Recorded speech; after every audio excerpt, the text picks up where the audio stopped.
I can still hear my son's words echoing in my mind.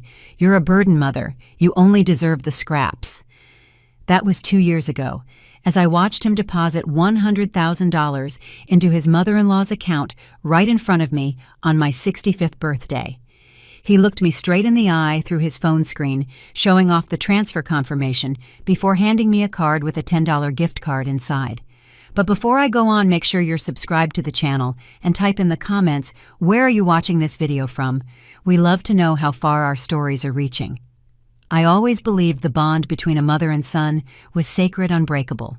At 65, I learned in the most painful way that this was just an illusion I had been feeding myself. Michael was my only son, born when I was 23. His father disappeared before he was even born, leaving me alone with a baby and debts that took me years to pay off. I was a civil servant my entire life, and I saved every last penny I could. While other women my age were updating their wardrobes traveling or allowing themselves small luxuries, I invested everything in Michael. Private school English courses, a foreign exchange program, as a teenager medical school without a single loan. I lived in a modest apartment in a Midwestern city. I drove the same car for 15 years and rarely bought new clothes. Also, my son could have the best, and he did. Michael graduated with honors and specialized in neurosurgery, with my money paying for every tuition bill, every textbook, every instrument. When he returned from his specialization, he was a different man. He met Jessica, the daughter of an influential businessman, and started moving in social circles I could never access. At first, Jessica was polite to me. She would smile during Sunday lunches and bring small gifts on special occasions, but her smile never reached her eyes. "You really should update that look," she'd say, sizing up my simple clothes. "Michael now socializes with important people." Michael's visits became drastically rarer after the wedding. We went from weekly lunches to monthly meetings, then to quick calls on holidays. When I called, he was always busy. "I can't talk right now, Mom. I have patients waiting."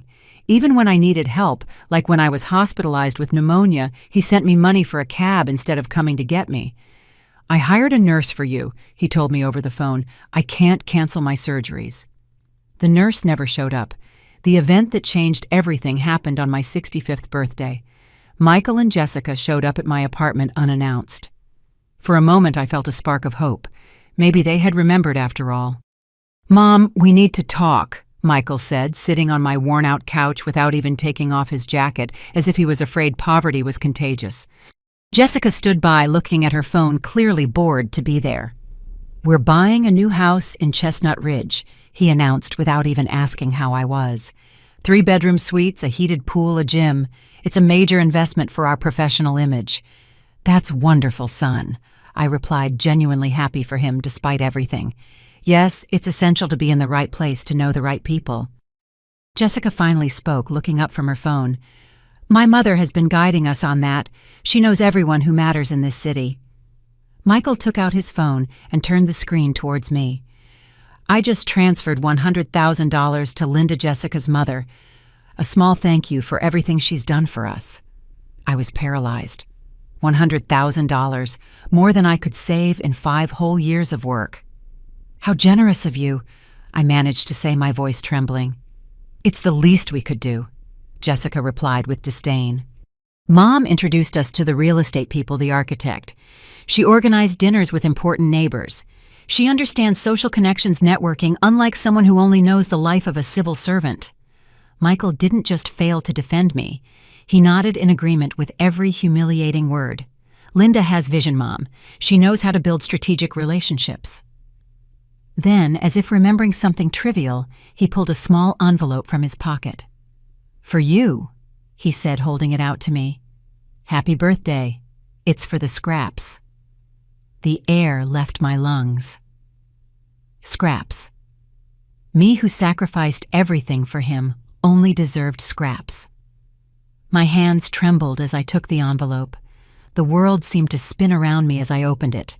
It was a $10 gift card for a department store. $10 while his mother-in-law received $100,000. "I thought you could buy yourself something to look more presentable," Michael added, critically eyeing my simple blouse. "Whenever we go to an event, I'm embarrassed by your outdated appearance." The words hit me like a slap. I thanked him mechanically, holding back tears. "Michael, we have to go," Jessica said, looking at her watch. "We have the cocktail party at the Smith's house at 8. "Yes, of course." He stood up hastily. "Oh, Mom, I've been thinking. This apartment is too big for you alone. 2 bedrooms, what for? You could sell it, buy something smaller, and use the money to, I don't know, get some plastic surgery or something." "Plastic surgery," I repeated in disbelief. "Yes, you're visibly aging. It would be good for your self-esteem. And honestly, it would also be better for me when I have to introduce you to someone important." Jessica smiled for the first time during the visit. "I know an excellent clinic that accepts patients of your age. It's in a neighborhood further out, but I'm sure you wouldn't mind the location considering the discount. And there are also those retirement communities," Michael continued as if talking about the weather. "They're practical. You wouldn't have to worry about anything. You'd have company of your own status." "My status?" I asked, feeling something break inside me. "Simple people, retired civil servants, people you have more in common with." He glanced at his watch. "We really have to go. Think about what I said. Okay, this apartment is a waste." Before leaving, he paused at the door. "Oh, and Mom, next time you need something, call my secretary, okay? My phone gets filled with important notifications, and sometimes your messages end up distracting me from urgent matters." After they left, I collapsed onto the couch staring at the $10 gift card in one hand and the weight of decades of despised sacrifice in the other. The tears came uncontrollably. That night marked the end of the mother. Michael knew the woman who accepted everything, who made herself small so he could shine, who swallowed insults with a smile. In her place, a version of me I had never known was born a woman who finally saw her own worth. I didn't sleep that night. Between tears of humiliation and rage, I spent hours analyzing every moment of my life where I put Michael's needs above my own. Every promotion I turned down because it would require frequent travel, every relationship I abandoned because Michael needed my exclusive attention, every dream postponed indefinitely.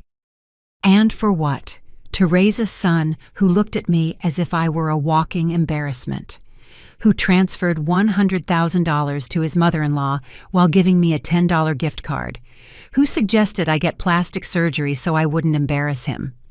The next morning, with my eyes still swollen, I made the first decision of my new life. I opened my laptop and logged into my bank's app. On the screen, my account balance read $800,000. Michael had no idea how much I had saved. For years, I lied about my financial situation, partly because I didn't want him to know I could help him even more, which he would certainly demand, and partly because I learned early on that when people think you have money, they start treating you differently. As a high-ranking civil servant, my salary was comfortable, especially for someone with frugal habits like mine. But to Michael, I was just a retired government employee, a category he obviously despised, as he made clear by suggesting I should live with people of my status. I transferred $50,000 to my checking account and scheduled a consultation with an investment advisor for the next day. It was time to make my money work for me, not for my ungrateful son. In the following days, I dove into a world that had always been within my reach, but which I had never explored. I reorganized my investments, diversified my portfolio, and studied personal finance.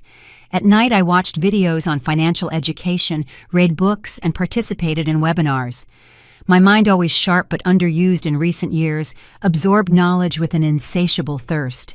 Michael called 3 times during that period. The first time he wanted to know if I had considered his suggestions. The second time he needed me to co-sign some papers for a loan for medical equipment. The third time he wanted me to watch his house during a trip. "That won't be possible, Michael," I replied to his last request. "I have commitments." The silence on the other end of the line was telling. My son was not used to hearing no from me. "Commitments, you barely leave the house." "Things change, son." He laughed in that condescending way he had adopted since marrying Jessica. "Let me guess, bingo with the neighbors, or is it a special soap opera night?" I let the insult pass without comment. "I have important meetings." "Meetings, you with whom?"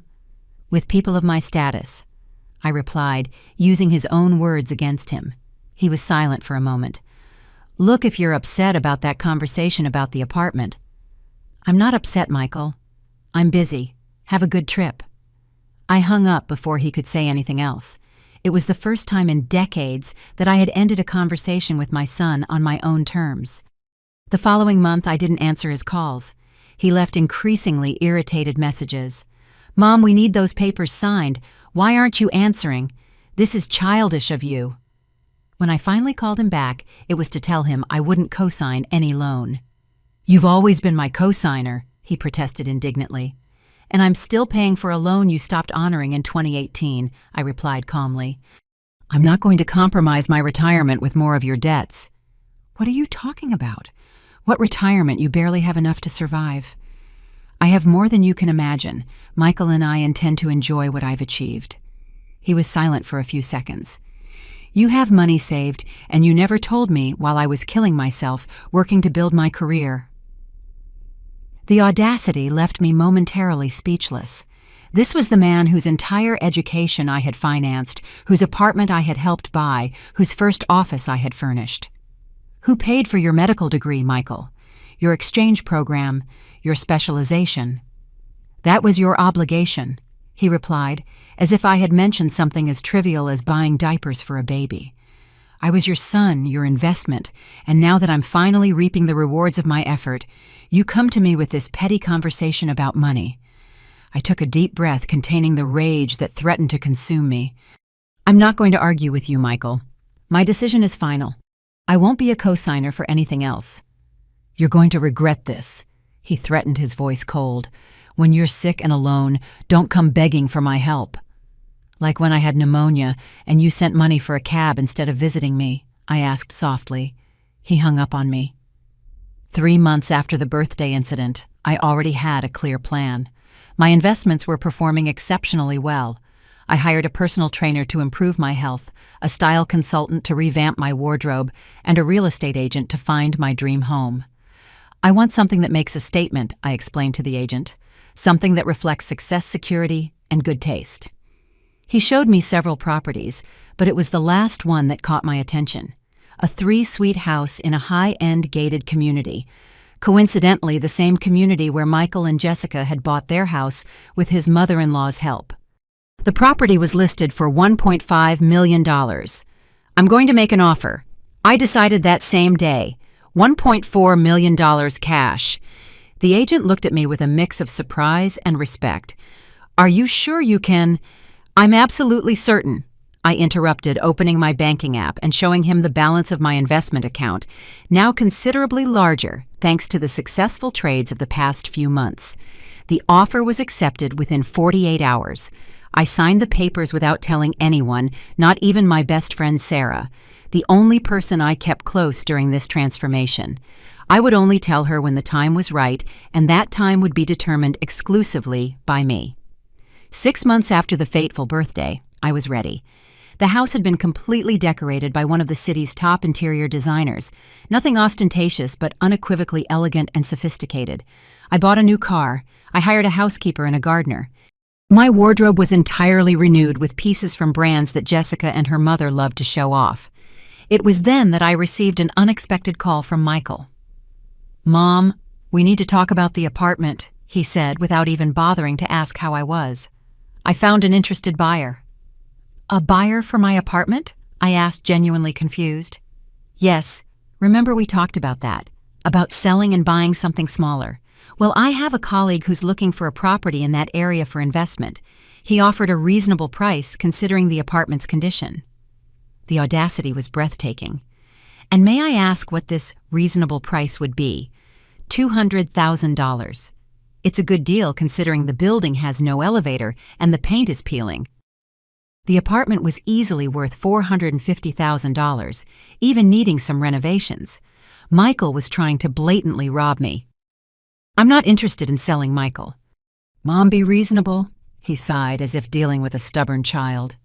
"You don't need all that space, and frankly, it's becoming dangerous for someone your age to live alone in that neighborhood. I've already set aside a flat in a retirement community.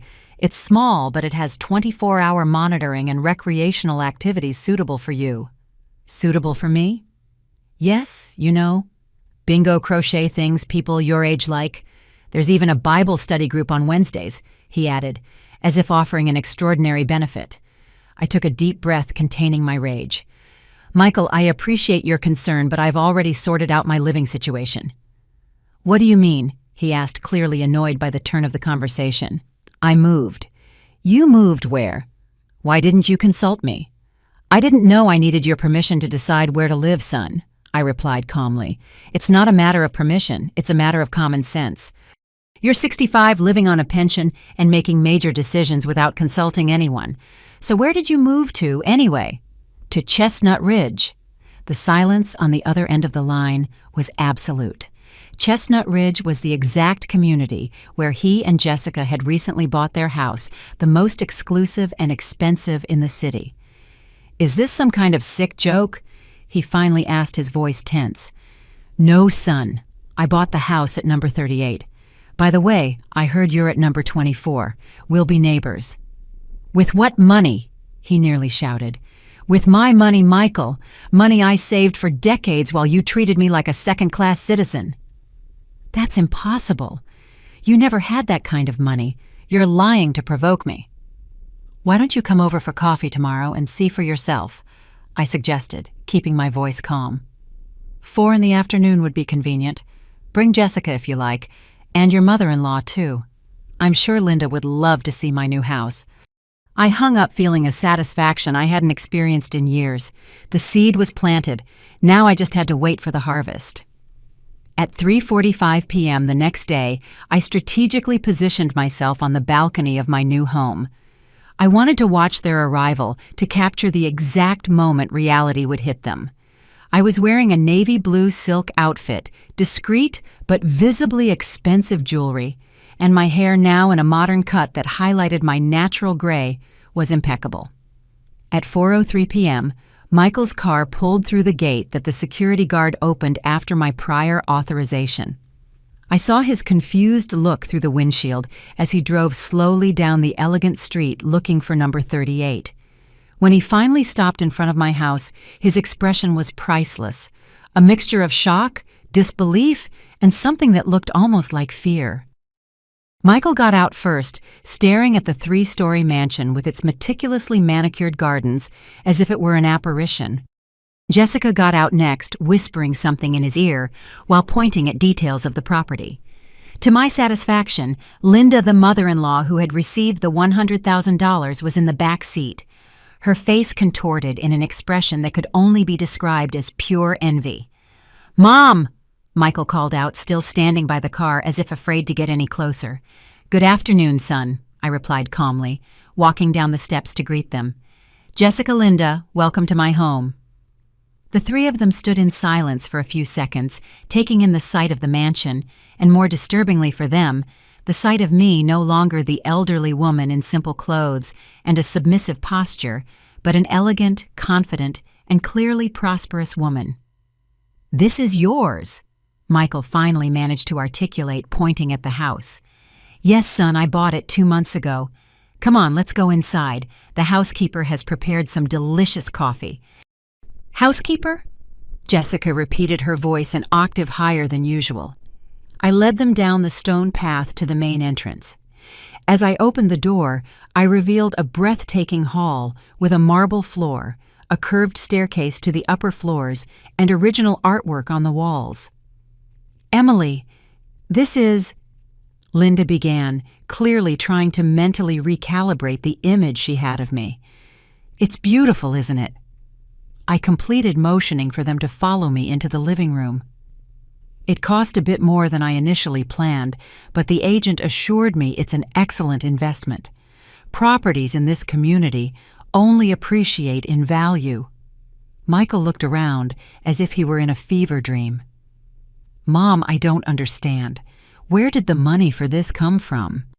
"From the same place everything in your life came from, Michael, from my work." "But this must have cost $1,400,000, I informed him calmly. "I paid in cash." Michael nearly tripped over his own feet. "Cash $1,400,000, that's impossible." "Why would it be impossible, son? I worked for 40 years. I saved. I invested." Unlike some people I know, I never spent more than I could afford just to impress others. I noticed Jessica's cheeks flush an intense red. But you lived in that simple apartment, you drove that old car? Jessica argued, as if my former simplicity was proof I was lying now. I chose to live modestly, Jessica, so my son could have everything I never had. I looked directly at Michael. Private school study abroad programs, medical school specialization, none of that is cheap, as you both well know. You could have lived better, Michael muttered, still absorbing the shock. All this time, I could have, but I prioritized you, Michael. Something you clearly didn't learn to do for others. The housekeeper came in with a tray of coffee served in fine china and carefully arranged pastries. Linda stared at the tea set, which I recognized as the same brand she collected and frequently mentioned at family lunches. "Please help yourselves," I offered gracefully, sitting in an armchair. "The pastries are from the French bakery downtown. The same one that catered your wedding. Isn't that right, Jessica?" Jessica nodded mechanically, still looking around as if trying to find a flaw, something to prove this was all an elaborate sham. "So, what do you think of the neighborhood?" I asked casually. "I heard you bought the house at number 24. It's near the common leisure area, isn't it?" "How did you pay for this?" Michael interrupted, ignoring my question. His voice trembled with contained rage. "And don't give me that story about savings. Nobody saves enough to buy a mansion like this." "You'd be surprised what's possible when you don't waste money on frivolities," I replied calmly. "Besides, I had help from an excellent financial advisor. A recommendation from a neighbor, by the way, the same one who helped Linda plan the purchase of that beach house you promised her." Linda choked on her coffee. "No need to be embarrassed, Linda. Real estate investments are personal decisions. I just find it curious that my son would give his mother-in-law $100,000 to buy a second home while suggesting his own mother move into a retirement community." Michael slammed his cup down on the table with enough force to crack the saucer. "Are you trying to humiliate us? Is that it? Some kind of sick revenge? Humiliate House O'Sun? All of this?" He gestured broadly. "This house, these clothes, this attitude. You were always simple, modest. Now suddenly you're like this. Like what Michael's successful, comfortable, worthy of respect." I leaned forward, keeping my voice controlled. "Or is the problem that now I can't be so easily dismissed?" "No one was dismissing you," he protested weakly. "No, you could sell the apartment and get plastic surgery.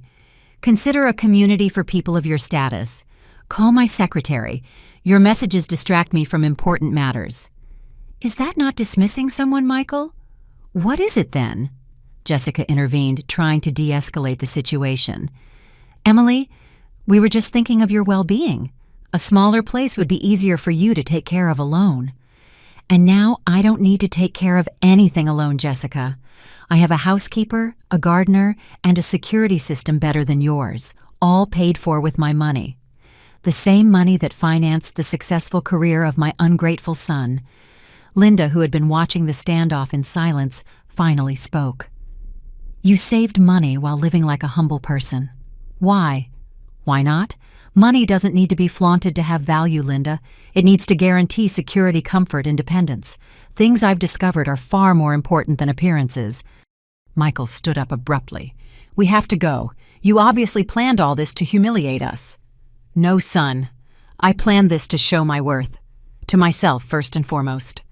I paused, watching him tremble with rage. "And I must say, it's working beautifully." Jessica hesitated, torn between following her husband and continuing to watch the spectacle of my transformation. "You don't have to leave," I said softly. "I haven't even shown you the upstairs. I have a guest suite I prepared with you in mind for when you wanted to spend the night." The irony was not lost on them. It was exactly the kind of comment they would make. A false offer of hospitality that we both knew would never be accepted. "This is ridiculous," Michael muttered, walking towards the door. "Let's go, Jessica, Mom." "Aren't you even going to ask how I managed to buy this house in the same community as you?" I asked, following them calmly to the exit. "Not even a little bit curious?" Michael stopped, visibly fighting his curiosity. "How?" he finally asked without turning around.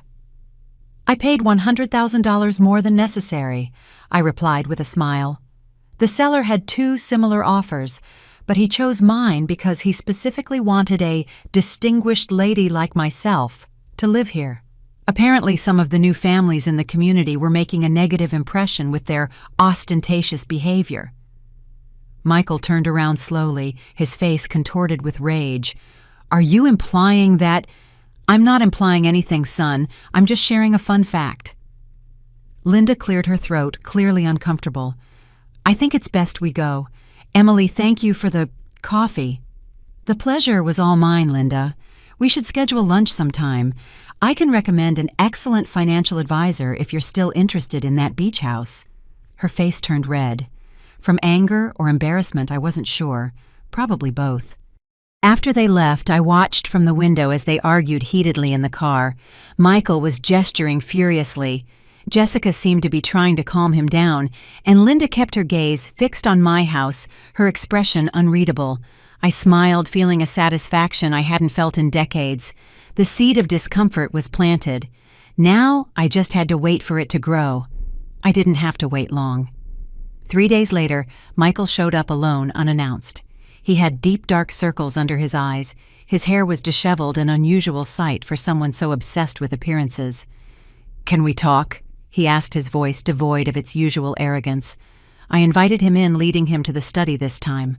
An elegant room with floor-to-ceiling bookshelves and a mahogany desk where I managed my investments. Impressive, he commented, looking at the books on economics and finance that filled an entire section. You really are different. I'm being myself, Michael, without shrinking to fit into other people's expectations. He sat down in the leather armchair across from my desk, looking strangely small. Why did you never tell me about the money? Why should I have? Did you show any genuine interest in my life in recent years? I always cared about you, he protested weakly. Caring is not the same as respect, son. You cared for me the way you would care for a child or a pet, something to be looked after, not someone to be valued.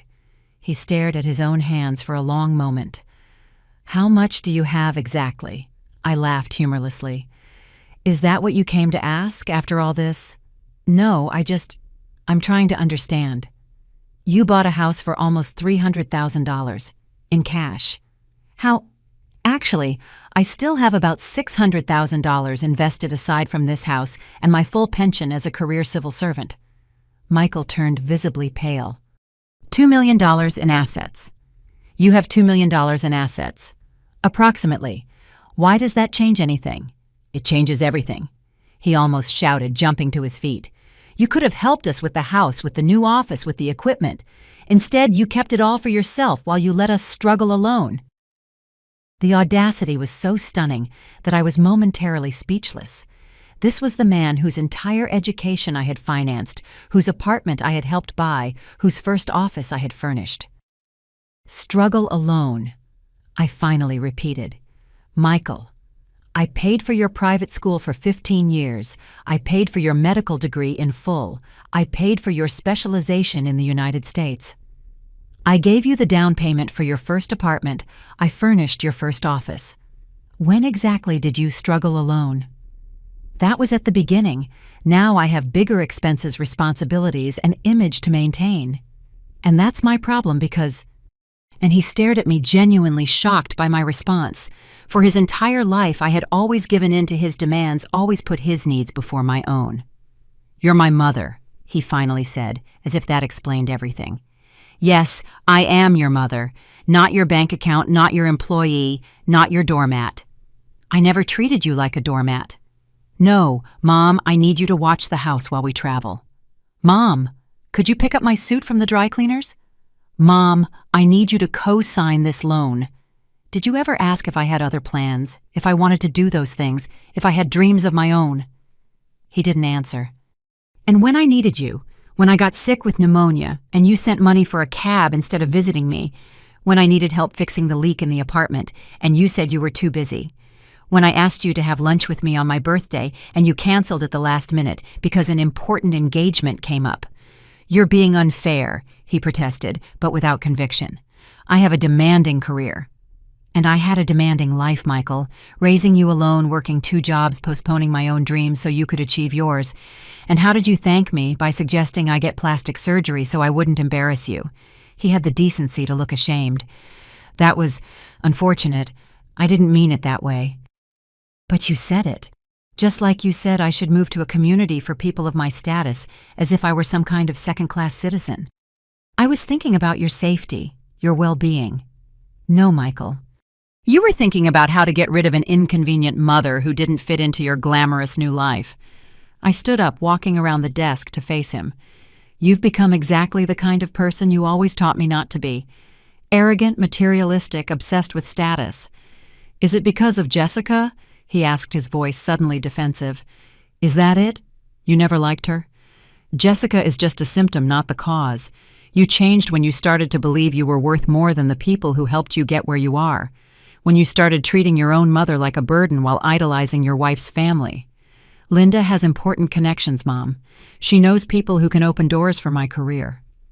And what do I have, Michael? Unconditional love. Decades of sacrifice support at every step of your life. What is that worth to you? He didn't answer, the silence filling the space between us like an uncrossable chasm. Do you know why I bought this house? I finally asked.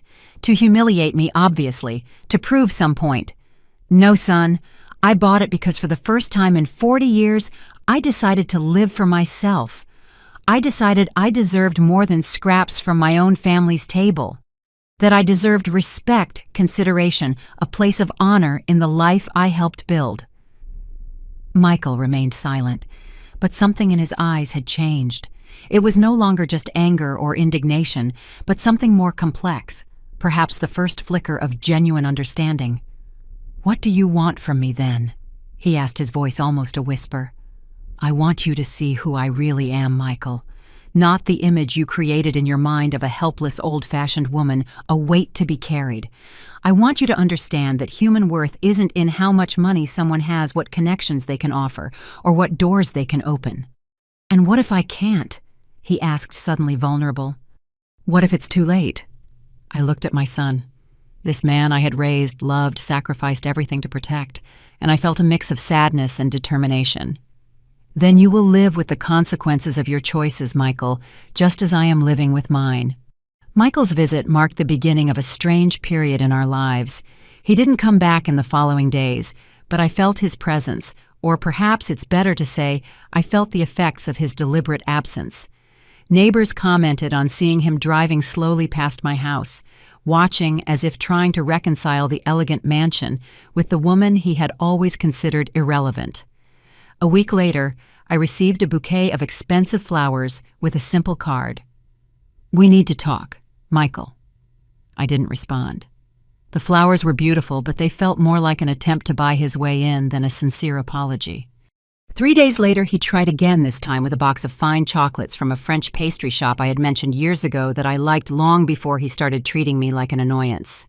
The card read, "Please, Mom, 5 minutes." I still didn't respond. It wasn't cruelty on my part, but self-preservation.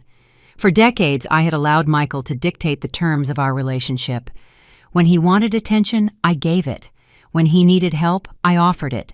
When he dismissed me, I accepted it silently. No more. If we were to rebuild any kind of relationship, it would be on more equal terms. On the 10th day of his official silence and the 20th gift delivery, now it was small daily tokens left with my housekeeper, I received an unexpected visitor. Jessica was at my door alone, visibly nervous. "Emily," she greeted formally. "Can we talk?" I invited her in, noticing how different she seemed, less arrogant, more subdued. Her gaze scanned every detail of the house, with an expression that mixed reluctant admiration and something that looked almost like shame. "Michael doesn't know I'm here," she confessed as we sat in the living room. "He would be furious if he knew." "Why?" I asked, genuinely curious. "Because he's devastated." Jessica hesitated, choosing her words carefully. "Not because of the money or the house, though that was a shock, but because he's finally realized how he's treated you these past few years." Did he say that? Not in those exact words. But he's not sleeping well, barely eating. He spends his time looking at old photos of you two from when he was a child." She paused. "I found him crying in his study last night, looking at a photo of you from his 10th birthday."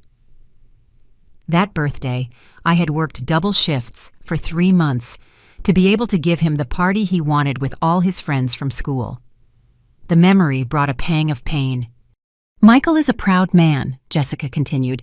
"Maybe too proud. He doesn't know how to apologize, especially when he knows what he did is unforgivable." "And you?" I asked directly. "Have you also realized anything about how you treated me?" Jessica blushed intensely. "Yes. I was horrible to you, Emily. From the beginning, I treated you as if you were less important, less valuable, just because you didn't have the social status my family has or that I thought we had. I thought—" She smiled humorlessly. "My mother has been furious since she found out about this house. Not with you, with my father. Apparently his solid investments aren't so solid after all. The company has been in trouble for years, and he hid it from her." Jessica shook her head.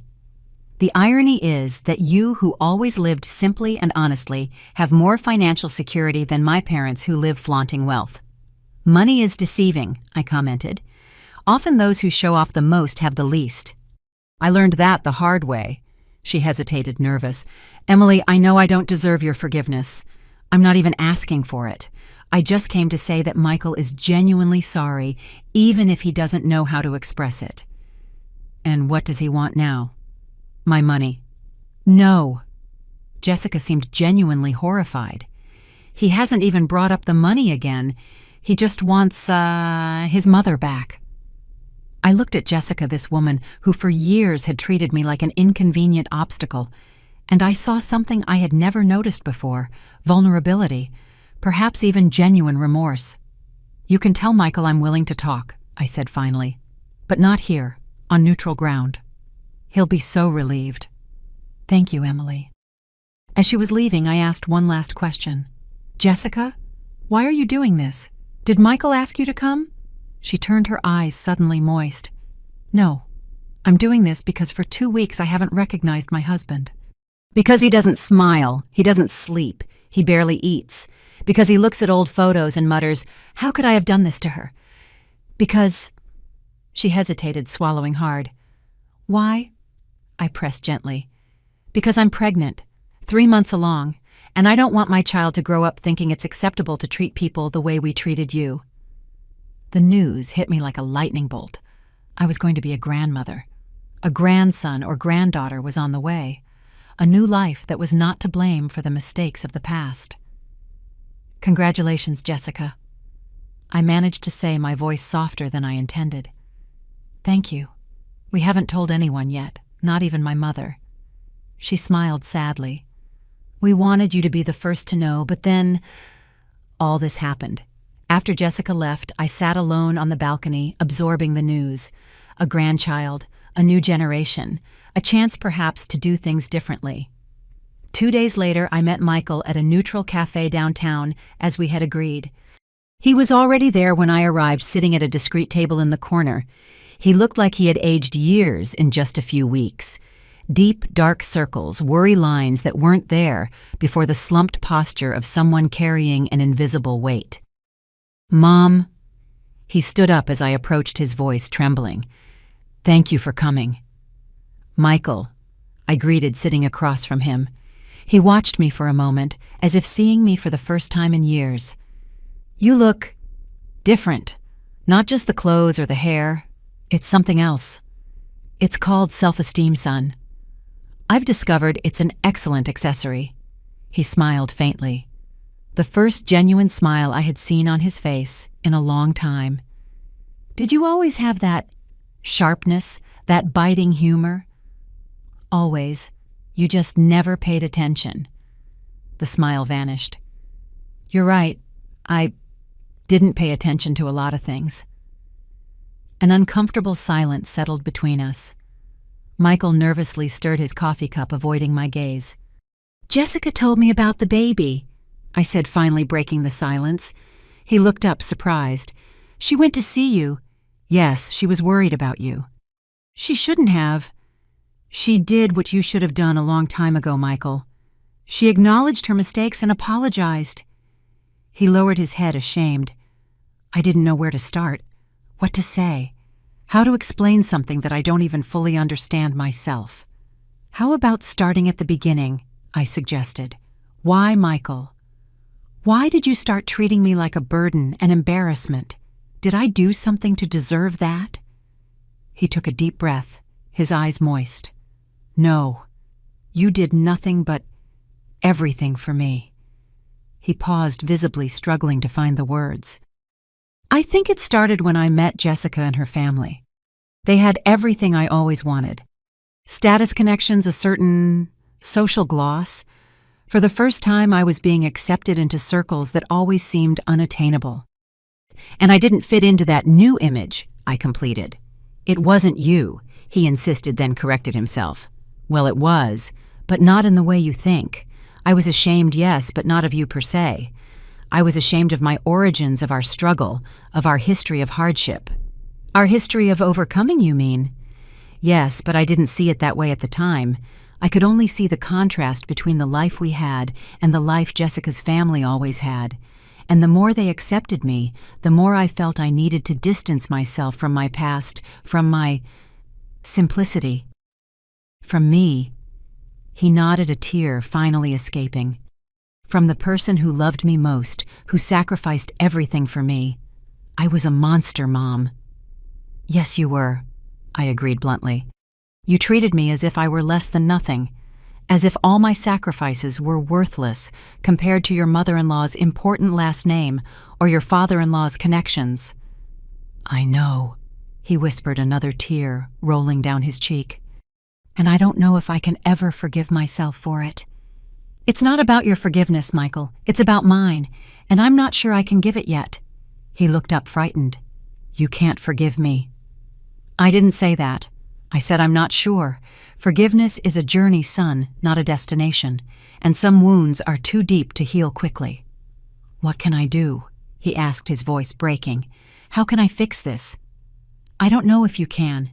I answered honestly. Some things once broken can never be the same. We can glue the pieces back together, but the cracks will always be there. So there's no hope for us. I didn't say that. I said we won't be what we were before. Maybe we can be something different, something new. Based on mutual respect, not on obligation or guilt. Michael nodded slowly, absorbing my words. Jessica said you were going to be the first to know about the baby if things were different. Yes, she mentioned that. You're going to be a grandmother, he said, almost as if testing the words. Yes, I am. I paused, carefully considering what I would say next. And what kind of grandmother will I be, Michael? The one you visit on holidays, out of obligation. The one who gets occasional photos but is never truly included, or a real presence in this child's life. I want you to be a part of his or her life, for real. Wanting is easy, Michael. Acting on that desire is the hard part. He extended a hesitant hand across the table in a gesture of supplication. Can we try, please, not for what I did or didn't do, but for what we can be from here on out?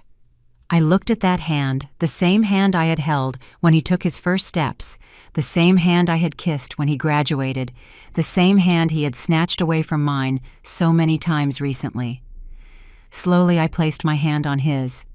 We'll try, I finally agreed. Not for you, not for me, but for this child who is coming. He or she deserves to know their grandmother, the real grandmother, not the caricature you created in your mind. Michael squeezed my hand, tears now flowing freely. Thank you, Mom. I'm going to try to be better for you, for my child, for everyone. Don't try, I replied firmly. Be. There's a difference. In the months that followed our conversation at the cafe, I witnessed a gradual transformation in Michael. The changes began subtly. More frequent texts asking how I was, genuine invitations to lunch and dinner, small gestures that showed consideration. It wasn't a perfect process. There were setbacks, moments when the old Michael would resurface, like when he automatically assumed I would be available to house sit for them during a work trip, or when a condescending comment about my newfound sophistication slipped out. But unlike before, he now noticed his mistakes, apologized, and tried to do better. Jessica, surprisingly, was instrumental in this evolution. As her pregnancy progressed, she seemed more and more determined to build a genuine relationship with me. It started with small invitations to help her choose colors for the baby's room, to accompany her to prenatal appointments when Michael couldn't. "I know I don't deserve your generosity," she told me during one of these outings, "but thank you for giving me a second chance." Linda, the mother-in-law, who had received the $100,000 while I got a $10 gift card, remained distant for some time. When we finally met again at a lunch at Michael and Jessica's house, she seemed like a more subdued version of herself. "Your house is truly impressive, Emily," she commented during the meal, visibly uncomfortable. "Jessica told me you have a remarkable collection of contemporary art." "I do," I replied calmly. "I started collecting a few months ago. I discovered I have a natural eye for it." "Impressive," she murmured, clearly struggling to reconcile the image she had of me with the reality now before her. Michael watched our interaction with visible anxiety. "Mom is much more than any of us ever imagined," he said in a rare moment of public defense. "She always was." It was a small moment but significant. For the first time, my son was seeing me, truly seeing me, and defending my worth to others. When Jessica entered her 7th month of pregnancy, Michael made an unexpected request. We were having coffee on my balcony, enjoying the afternoon breeze, when he casually mentioned, "We're thinking about names for the baby. If it's a girl, we'd like to name her Emily." The surprise must have been evident on my face because he quickly continued, "Only if you'll allow it, of course. I understand if you find it strange." "Why Emily?" I asked, trying to keep my voice steady despite the sudden emotion. "Because we want our daughter to have her grandmother's strength, integrity, and perseverance," he replied simply. "We want her to know where she comes from, to know her true history, not the edited version I almost imposed." I swallowed hard, fighting back tears. "I would be honored, Michael." He smiled, a genuine smile I rarely saw on his adult face. "Thank you, Mom." In the 8th month, something happened that would have been unthinkable a year earlier. Jessica called me in a panic. She was having premature contractions, and Michael was at a conference in another state. "Can you take me to the hospital?" she asked, her voice trembling. "I don't want to call my mother. She'll just panic and make things worse." "I'm on my way," I replied without hesitation. I arrived in 15 minutes to find Jessica pale and frightened. On the way to the hospital, I held her hand as she breathed through the contractions. "I'm scared," she confessed. "It's too soon." "Everything will be fine," I assured her, with a conviction I didn't know I possessed. "You are strong, Jessica, and this little girl is my granddaughter. She has warrior blood in her veins." At the hospital, I stayed by her side during the exams, monitoring the consultations with specialists. When the doctor finally confirmed that they were just Braxton Hicks contractions, false labor, and that both Jessica and the baby were fine, I cried with relief alongside her. "Thank you for being here," she said, squeezing my hand. "I don't know what I would have done without you." "That's what family is for," I replied, surprising us both. Michael arrived a few hours later, pale with worry. He found us in the waiting room, Jessica already discharged, chatting calmly. "Are you okay?" he asked, hugging his wife carefully. "The baby?" "We're perfectly fine," Jessica reassured him. "Your mother took care of everything. She was incredible." Michael looked at me with a gratitude so deep it hurt. "Thank you, Mom, for being here when I couldn't."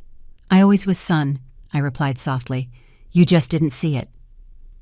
On the way to their house in the back seat of the car, I heard Michael whisper to Jessica, "I don't deserve that woman as a mother." "No," Jessica agreed, "but you can start deserving her from now on." When little Emily was born right on her due date, to everyone's relief, I was the first person Michael called after the delivery. Not Linda, not Jessica's father, but me. "She's perfect, Mom," he said, his voice thick with emotion over the phone. "She has your eyes and your stubborn chin." I arrived at the hospital with a small teddy bear. Not an extravagant gift, just something simple and meaningful. When I walked into the room and saw my son holding that tiny pink bundle, something happened. All the grudges, all the resentment, all the pain accumulated over the years seemed to be momentarily suspended. "Do you want to hold her?" Michael asked, already extending the baby in my direction. I took my granddaughter in my arms, looking at that perfect face, those curious eyes that already seemed to be observing the world with intensity. "Hello, Emily," I whispered. "I'm your grandmother, and you will never, ever doubt your worth." Michael placed a hand on my shoulder, a simple but meaningful gesture. "She's going to have the best grandmother in the world, and this time, I promise, everyone will know it." As I rocked that new life in my arms, I thought about the journey that had brought me here. The pain, the humiliation, the courage it took to finally demand respect. It wasn't a perfect fairy tale ending. It was something more complex, more real, an imperfect reconciliation, a new beginning built on the ruins of the old. In the days following Emily's birth, I watched as the family dynamic subtly shifted. Linda showed up at the hospital, of course, laden with expensive and extravagant gifts, clearly competing for attention and relevance. But I noticed how Michael and Jessica maintained firm boundaries, polite but unequivocal. "Mom, we appreciate the designer clothes, but we really don't need so many," Jessica said gently but firmly. "Emily will grow quickly, and we prefer more practical things right now." "But she needs to look presentable," Linda protested, glancing meaningfully at the simple teddy bear I had brought. "Appearance is important from an early age." "Appearance is the least important quality we want to teach our daughter," Michael replied to my surprise. "We want her to value substance over status exactly like my mother always has." The look of shock on Linda's face was priceless. Even more surprising was the fact that Michael didn't back down or soften his stance as he would have in the past. When they brought the baby home, I was invited to stay for a few days to help. Initially, I hesitated. I didn't want to impose, but Jessica insisted. "Please, Emily," she asked with a sincerity that still surprised me. "I need someone who actually understands babies, not someone who just wants to show off her granddaughter on social media." I accepted, and those days were revealing. I saw how Michael genuinely strove to be a present father even when exhausted after long days at the hospital. I saw how Jessica battled her own insecurities, trying to be a different kind of mother than the model she had known. And I saw how quietly they both began to value me, not just as a convenient grandmother, but as a source of wisdom and support. "How did you do it when I was a baby?" Michael asked me one night as he tried to soothe a crying, inconsolable Emily. "Was I like this too?" "Worse," I replied with a smile. "You only calmed down when I sang that old lullaby, remember the one my grandmother taught me?" Michael looked at me, a distant memory surfacing in his eyes.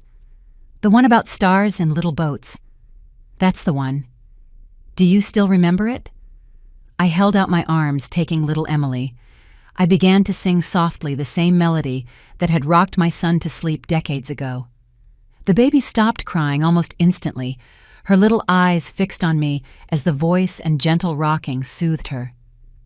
"It's almost like magic," Jessica whispered, watching in awe. "It's not magic," I replied. "It's connection. It's unconditional love passing through generations." Michael watched the scene with unshed tears in his eyes. Later, when Jessica and Emily were finally asleep, he found me in the kitchen making tea. "Mom," he began, his voice shaky, How can you be here helping us after everything we did?" I thought carefully before answering. "I'm not here for you, Michael, or even for Jessica. I'm here for Emily, for myself, and for the kind of family I want to help build from now on. You still haven't completely forgiven me," he observed. It wasn't an accusation, just a statement of fact. Forgiveness is a process, son, not an event. I'm on my way, but some wounds take a long time to heal completely.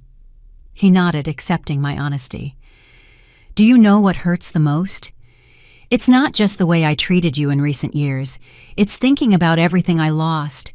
Conversations we could have had, advice I could have received, moments I wasted because I was too busy trying to impress people who never really cared about me." "We can't get back lost time," I replied softly. "But we can decide how to use the time we have ahead of us." Do you think we can ever have the relationship we should have had? I looked at my son, not the arrogant neurosurgeon who had humiliated me on my birthday, but the vulnerable, repentant man who was trying to find his way back. No, I answered honestly. We can't have the relationship we should have had, but we can build something new, something based on who we are now, not who we were before. He absorbed my words in silence, finally nodding. Thank you for not giving up on me, Mom, even when I deserved it. Mothers don't give up, Michael, even when they should. In the following months, our relationship continued to evolve, not without difficulties, of course. There were setbacks, occasional moments of falling into old patterns. Michael still had flashes of arrogance. Jessica occasionally showed traits of the elitism she was raised in. But the crucial difference was that now when it happened, there was acknowledgement, there were genuine apologies, there was a real effort to do better. Linda, on the other hand, had a harder time adapting. The shift in family dynamics where she was no longer the supreme matriarchal figure clearly bothered her. Emily has been spending a lot of time with the baby, I heard her comment once to one of her friends. It's almost as if she's trying to take over my granddaughter. Our granddaughter, Linda, I corrected calmly, entering the room at that moment. And I'm not taking over anyone. I'm just being a grandmother. She blushed, caught off guard. I didn't mean... It's just that you seem to be around a lot lately. Just like you, I replied, keeping my voice neutral.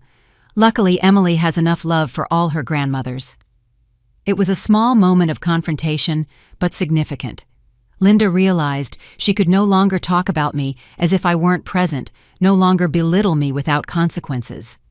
The financial situation of Linda and her husband also underwent significant changes during this period. The problems Jessica had mentioned became public when her father's company filed for bankruptcy. Suddenly, the extravagant lunches and expensive gifts stopped. The beach house, which was never purchased, became an even more distant dream. We're going through a restructuring phase, Linda would explain, trying to keep up appearances. It's just a temporary cash flow issue. But the whispers in their social circles told another story of failed investments, accumulated debt, a facade of prosperity hiding years of financial mismanagement. In a strange role reversal, Michael and Jessica now occasionally helped Linda and her husband.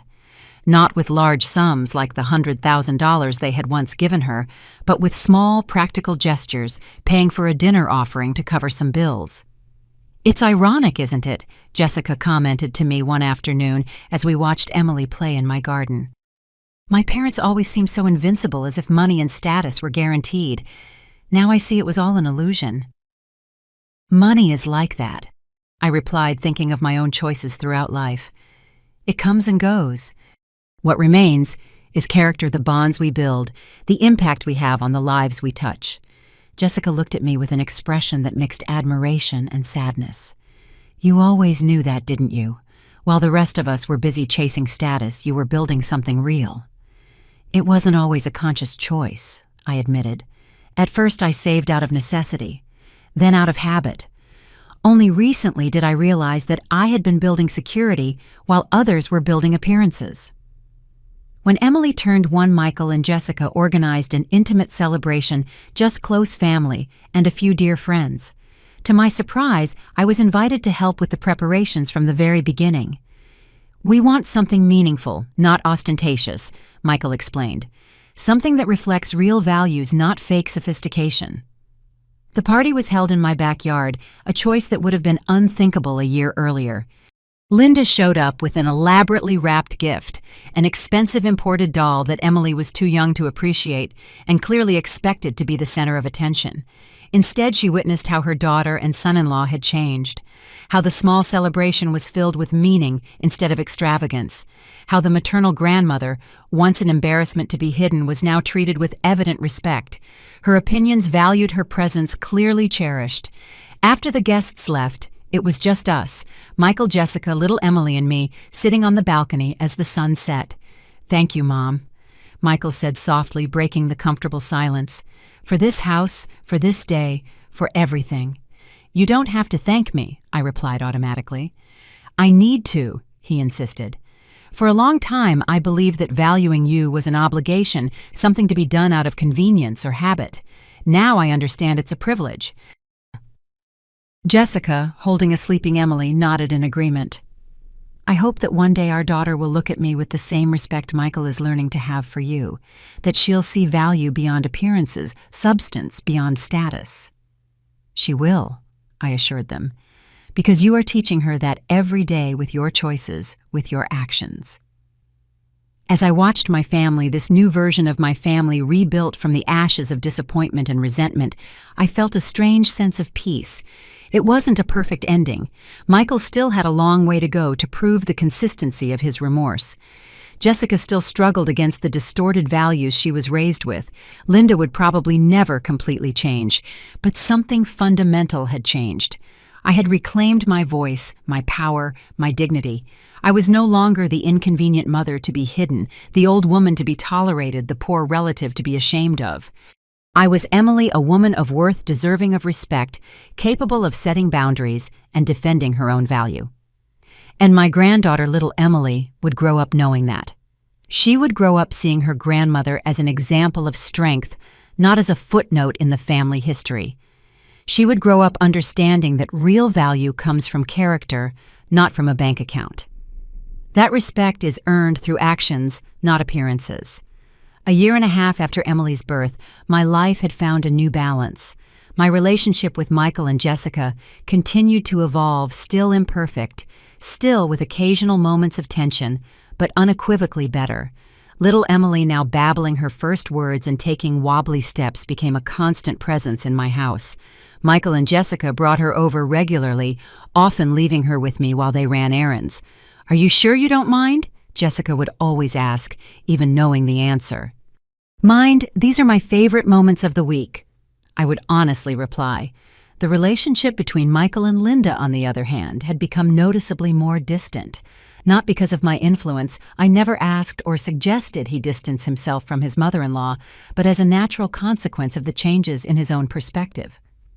"She still makes dismissive comments about your simplicity," he told me one afternoon, clearly irritated after a lunch at his in-laws' house, as if living without ostentation is some kind of moral failing. "Linda is a product of her upbringing, just like all of us," I replied, trying to maintain perspective. "She measures worth by what can be displayed, not by what truly matters." "Even so, I don't need to expose my daughter to those values," he said firmly. "Emily deserves better." It was in this context that I received an unexpected visit. I was at home organizing photo albums of little Emily when the housekeeper announced, "Miss Linda is here, ma'am. She says she needs to speak with you urgently." Surprised, I authorized her entry. Linda appeared in the living room doorway, clearly uncomfortable, looking older than the last time I had seen her. Her usual air of superiority had been replaced by something that looked almost like humility. "Emily," she greeted formally. "I hope I'm not interrupting." "Not at all," I replied, gesturing for her to sit. "Would you like some coffee?" She nodded, visibly nervous. While we waited for the housekeeper to bring the coffee, a tense silence hung between us. Linda looked around, taking in the details of my living room. The elegant but not ostentatious furniture, the carefully selected art, the atmosphere of quiet prosperity. "You have a beautiful home," she finally commented. "Cozy, yet sophisticated." "Thank you," I replied, genuinely surprised by the compliment. The coffee arrived, and after a few moments of superficial conversation, Linda finally got to the reason for her visit. "I came to ask for your help," she said abruptly, clearly forcing the words out. "And I know I have no right to ask this given how things were in the past." I waited in silence, giving her space to continue. "My husband's financial situation has worsened significantly," she explained, her eyes fixed on her coffee cup. "The company went bankrupt. We're selling the house to pay off debts, and I don't know what to do." The confession clearly cost her a great deal. For a woman who had built her entire identity around social status and the appearance of wealth, admitting financial ruin was almost like admitting moral defeat. "I'm very sorry for your situation," I replied sincerely, "but I don't see how I can help." She took a deep breath as if gathering courage. "I need advice on how to live with less, how to manage real finances, not just appearances. And I don't know anyone who has done that better than you." The irony of the situation was not lost on me. The woman who had looked down on me for my simplicity was now coming to ask for advice on how to live without ostentation. "Are you asking me for financial advice?" I asked, wanting to be sure I had understood correctly. "Yes," she confirmed, her cheeks flushed with shame. "Michael mentioned that you have an exceptional financial advisor, and that even before that you were always prudent with money." I considered her situation for a moment. It would be easy, temptingly easy, to refuse her to return some of the coldness and disdain she had shown me for years. But what kind of example would that be for my granddaughter? What lesson would it teach about compassion and overcoming adversity? "I can introduce you to my advisor," I said finally, "and I can share some strategies that worked for me over the years." Linda looked up, clearly surprised by my willingness to help. "I thank you very much, but I need to ask you, Linda, are you coming to me only out of financial need, or is there something more to this?" She was silent for a long moment, as if weighing the question. "Initially, yes, it was out of necessity," she finally admitted. "But there is something more. I've watched Michael and Jessica over the past few months, how they've changed, how they seem happier, more centered. And I realized it has something to do with the influence you've had on them." "I don't know if I deserve that credit," I replied honestly. "You do," she insisted.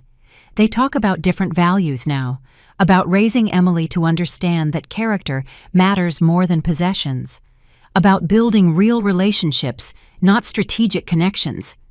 She paused, visibly uncomfortable. "Those were things I didn't teach Jessica. Things I didn't value." Her sincerity caught me off guard.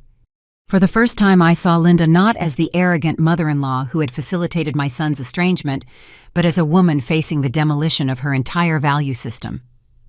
"It's never too late to relearn priorities," I said softly. "Believe me, I know from my own experience." In the following months, Linda and I developed an unlikely relationship. We weren't friends. There was too much history for that. But we found a mutual respect that would have been unthinkable before. I helped her navigate the transition to a less opulent life, to identify what really mattered to keep and what was just empty showmanship. Her husband ended up getting a modest job at a smaller company, a devastating blow to his ego, but a necessary financial relief. They sold the mansion and moved into a comfortable apartment, but without the luxuries they were used to. "It's strange," she confided in me during one of our meetings. "I thought I would feel diminished, humiliated. But there's a certain freedom in no longer needing to constantly keep up appearances." Michael and Jessica watched this evolution with poorly concealed amazement. "I never thought I would see my mother and you having coffee together voluntarily," Jessica commented one afternoon. "Life has its surprises," I replied with a smile. When Emily turned 2, we celebrated again at my house. This time, Linda brought a simple gift, a children's book that she herself had read to Jessica when she was a child. The gesture, in its modest sincerity, said more than any extravagant gift could. During the party, I found Michael watching the scene thoughtfully, his daughter playing in the garden, Jessica and Linda chatting amicably with me, the few genuine guests enjoying the moment without worries of status or appearances. "What are you thinking about?" I asked, approaching him. "About how everything changed," he replied, his voice soft. "About how I almost lost all of this because of pride and superficiality. But you didn't lose it," I reminded him. "We're all here." "Thanks to you," he said, holding my hand. "Thanks to your courage to demand respect to show your worth. And thanks to your ability to change, to admit your mistakes, to do better," I added. "Not everyone manages that." He smiled a genuine smile that I now saw frequently on his face. "I think this deserves a special celebration. Wait here." He went inside, returning moments later with a small wrapped box. "I was going to save this for Christmas, but I think this is the perfect moment." I opened the package to find a delicate white gold bracelet inside. It wasn't ostentatious or flashy, but elegant in its simplicity. I turned it in my hands, noticing an inscription on the inside. "For the woman who taught me the true value of things." "It's beautiful, Michael," I said, genuinely touched. "It didn't cost $100,000, he observed, referring to the amount he had given Linda years before. "But it has infinitely more meaning." "It's not the price that matters," I replied, putting on the bracelet. "It's the intention, the recognition." He nodded in understanding. "I know that now, and I hope to teach that to Emily, too."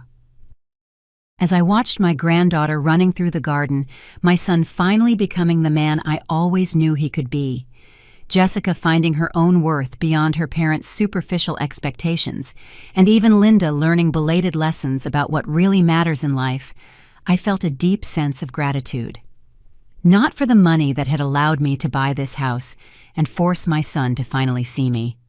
Not for the sweet revenge of showing my worth to those who belittled me, but for the entire journey. The pains that strengthened me, the humiliations that taught me to value myself, and especially for the courage I found at 65 to finally say, "I deserve more than this." That $10 gift card on my birthday, compared to the $100,000 given to Linda, had been the greatest humiliation of my life. But now looking back, I realized it had also been the greatest gift, the catalyst that forced me to see my own worth, to demand it from others, and to rebuild my family on foundations more solid than status or appearances. At 67, I had finally found not only external respect, but something much more precious, self-respect. And that I realized as I watched my family gathered together was the true victory, the sweetest turn of events I could have ever imagined. Now, if you liked this story, click on this next video that's appearing on your screen, because in it there's a story of betrayal and revenge like you've never seen before.